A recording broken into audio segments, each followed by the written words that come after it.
तंग गलियों में धुएं और बदबू के बीच बसी थी। वह बस्ती जहां न नसीब चमकते थे और न ही सपने पूरे होते थे।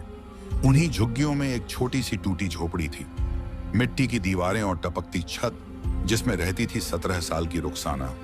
उसका बचपन माँ के बिना बीता था। माँ कब और क्यों छोड़ गई ये कोई नहीं जानता था।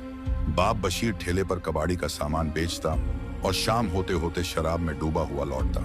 रुखसाना की जिंदगी घर नाली और मोहल्ले की बुराइयों के बीच उलझी रहती।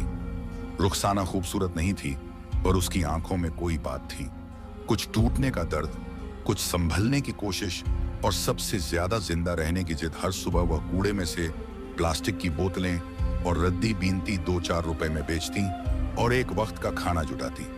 एक दिन उसका सामना हुआ एक आदमी से, राजू भैया, जिसने कहा, तेरे लिए एक अच्छा काम है, होटल में बर्तन मांजने का तिनका ही सही सहारा तो मिलेगा।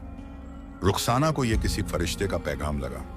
रुखसाना पहली बार अपनी बस्ती से बाहर निकली थी। राजू भैया उसे एक पुराने होटल में ले गया। वहां उसने कुछ दिन बर्तन मांजे, झाड़ू पोंछा किया। काम भले छोटा था, लेकिन तनख्वाह की उम्मीद ने उसे थामे रखा।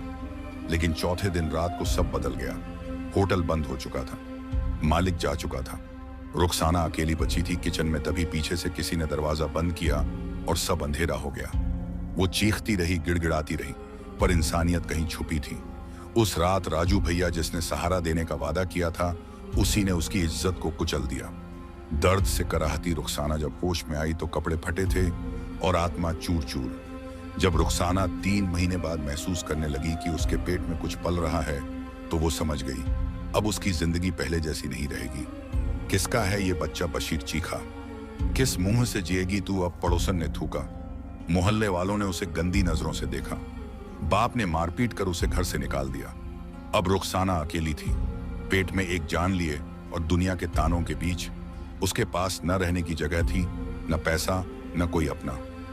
रुखसाना सड़कों पर भटकती रही, कभी मंदिर के बाहर, कभी बस स्टैंड के किनारे। लोग उसे भीख समझकर एक रोटी फेंक देते और कुछ लोग उसे गलत निगाहों से देखते। बच्चा गिरवा दे, ये समाज तुझे जीने नहीं देगा, एक बूढ़ी औरत ने कहा। रुखसाना ने नजरें उठाकर कहा, मुझे नहीं जीना, पर इसे जीने दूंगी। ये मेरी गलती नहीं है, ये मेरी जिम्मेदारी है। उसने कबाड़ के ठेले पर रातें काटी। एक बार ठेले वाले ने भी उसे धक्के मारकर भगा दिया, पर वो हार नहीं मानी। सर्दी की एक रात थी, आसमान में धुंध थी और सड़कों पर सन्नाटा। रुखसाना उस दिन बहुत थक चुकी थी, पेट अब भारी हो चला था, दर्द तेज होता जा रहा था। वो पुराने कूड़े वाले ठेले के पास बैठी थी, वही जो अब उसकी रातों की छत बन चुका था। अचानक दर्द बढ़ गया। वो चीखने लगी, लेकिन पास कोई नहीं था। वो ठेला उसका बिस्तर बना और आसमान उसकी चादर। बिना किसी दाई, डॉक्टर या इंसान के रुखसाना ने एक बच्ची को जन्म दिया। खून से सना हुआ कचरे का ठेला अब एक मासूम की पहली दुनिया था। पास ही एक चाय वाला लड़का था, मुन्ना, जो मोबाइल से ये सब देख रहा था। उसने दौड़कर एक पुराना कपड़ा दिया और वीडियो बनाते हुए कहा, देखो ये माँ है जिसने कचरे पर भी जिंदगी को हारने नहीं दिया। मुन्ना का वीडियो अगले ही दिन सोशल मीडिया पर वायरल हो गया। ठेले पर जन्मी उम्मीद, एक माँ जिसने हार नहीं मानी। ये है असली नारी शक्ति। हर जगह लोग उस लड़की को ढूंढने लगे। मीडिया, आई न्यूज चैनल्स तक में खबर चली जुग्गी की रुखसाना समाज की आंखों में सवाल बनकर उभरी। रुखसाना को एक एनजीओ ने शरण दी। पहली बार उसे बिस्तर मिला, दूध मिला और बच्ची को गर्म कपड़े। एनजीओ ने रुखसाना की पढ़ाई शुरू करवाई।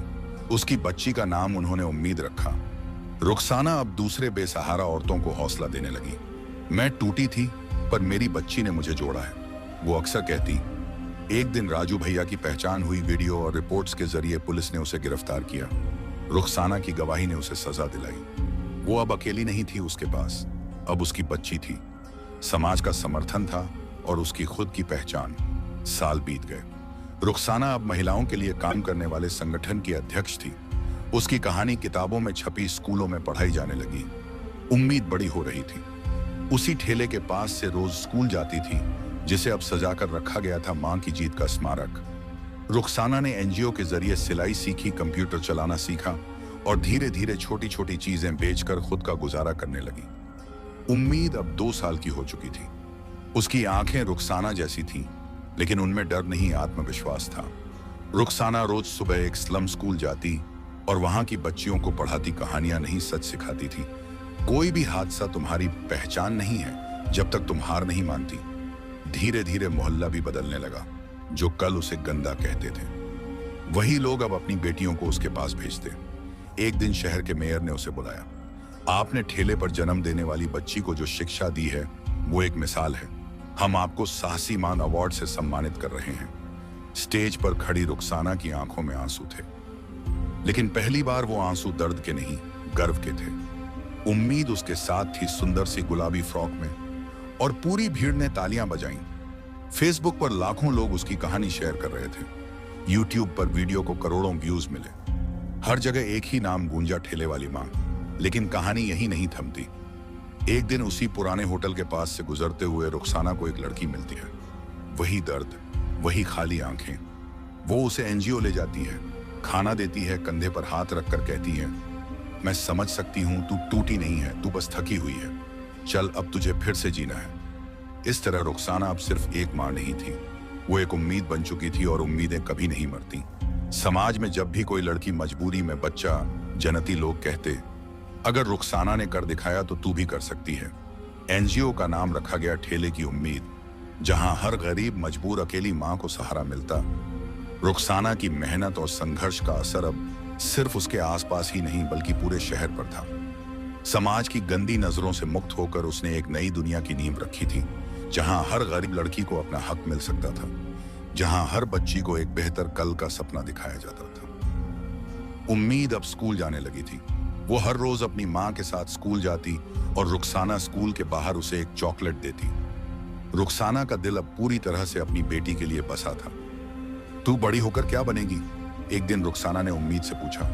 मैं डॉक्टर बनूंगी ताकि सबको ठीक कर सकूं, उम्मीद ने खुशी से कहा। रुखसाना हंसते हुए बोली, तू डॉक्टर नहीं, तू तो हीरो बनेगी। यह छोटा सा संवाद रुखसाना के दिल को गर्व से भर देता था। उसने हर पल यह महसूस किया कि जिस समाज ने उसे तिरस्कृत किया था, वही समाज अब उसे अपना आदर्श मानता था। यही उसकी सबसे बड़ी जीत थी। लेकिन कहानी में ट्विस्ट आना बाकी था। एक दिन रुखसाना को फोन आता है और उसे बताया जाता है कि जिस आदमी ने उसके साथ ज्यादती की थी, राजू भैया, अब पैरोल पर बाहर है। वो फिर से आ सकता है। रुखसाना पुलिस वाले ने कहा, तुम्हें सतर्क रहना होगा। रुखसाना का दिल बैठ गया। वो खौफजदा हो गई, लेकिन उसने फिर से खुद को संभाला। वो जानती थी कि यह एक और युद्ध है और इस युद्ध में उसे जीतना होगा। वह पुलिस स्टेशन जाती है और राजू भैया के खिलाफ फिर से कड़ी गवाही देती है। इस बार उसकी आवाज और भी मजबूत थी, क्योंकि अब वह अकेली नहीं थी। उसके साथ थी उम्मीद, उसकी ताकत और उसके सपने। अब रुखसाना का नाम एक सामाजिक कार्यकर्ता के रूप में जाना जाने लगा था। मीडिया ने उसकी कहानियों को कवर किया। उसने स्लम एरिया में कई लड़कियों को शिक्षा दी। सरकार ने उसे महिला सुरक्षा के लिए एक कार्यक्रम में शामिल किया। अब रुखसाना ना सिर्फ अपनी बेटी की मां थी, बल्कि वह समाज में बदलाव की प्रतीक बन चुकी थी। एक दिन रुखसाना एक स्कूल में एक बच्चे से मिली जो उसी हालात से गुजर रहा था जैसे वह कभी गुजरी थी। उस बच्चे की आंखों में वही डर था, वही अनिश्चितता जिसे उसने कभी महसूस किया था। रुखसाना उसे अपनी गोदी में उठाती है और कहती है, तू कभी टूटेगा नहीं, क्योंकि तुझ में वह ताकत है जो कभी मुझ में नहीं थी। मैं तुझे वह राह दिखाऊंगी जो मेरी मां ने मुझे नहीं दिखाई। उस बच्चे की आंखों में उम्मीद की एक नई लौ जल उठी। रुखसाना जानती थी कि उसका संघर्ष अभी खत्म नहीं हुआ है। अब उसका काम सिर्फ अपनी बेटी के लिए नहीं था, बल्कि उन लाखों लड़कियों के लिए था जो समाज की बेरुखी और कठोरता का शिकार हो रही थी। समाज में बदलाव आ रहा था। रुखसाना अब एक प्रेरणा बन चुकी थी। सरकार ने उसे सम्मानित किया और उसे एक बड़ा पद भी दिया ताकि वह महिलाओं के अधिकारों के लिए काम कर सके। रुखसाना ने तब वादा किया, मैं अपनी बेटी को वह पहचान दूंगी जो मैं कभी नहीं पा सकी।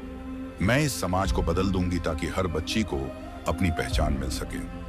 रुखसाना ने अपना संगठन शुरू किया जिसका नाम रखा उम्मीद की राह, जहां हर लड़की को न सिर्फ शिक्षा दी जाती बल्कि उसे जीवन के संघर्षों से जूझने की शक्ति भी मिलती।